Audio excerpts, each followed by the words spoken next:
জুবিন দা আপুনি সৰুৰে পৰা ইমান জেং মানুহ আছিলে নে? মই সৰুৰ পৰা উৎপত্তি আৰু মোক নাম আছিলে মানে মোক চম্ভালিবলৈ বিৰাট টান মোৰ ছমাহতে খোজ কাঢ়িছো সেইটো এটা অলপ আনকনভেনচনেল কথা এটা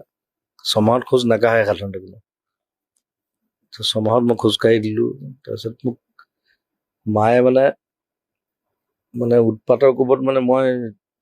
4-5 বছৰমান বয়সলৈকে মোক ভৰিত জোনগা বান্ধি থয় গম পাই থাকিবলৈ মানে তাৰ পিছৰখিনিতো আৰু বেলেগ আৰু বিচাৰি ফুৰিব লাগে গছৰ ওপৰত ক'ৰবাত কিবা কিবি আৰু মুঢ়া এটাৰ ভিতৰত ভৰাই থৈ দিয়ে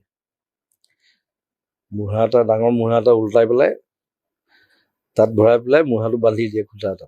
তাত মই ওলাব নোৱাৰো তেনেকুৱা কাহিনী ধেৰ আৰু মাক বহুত অত্যাচাৰ কৰিলো আৰু দেউতাটো বাৰু চাকৰিত ওলাই যায় দিনৰ উৎপাতবোৰ দেউতাই নেদেখে মানে সেইকাৰণে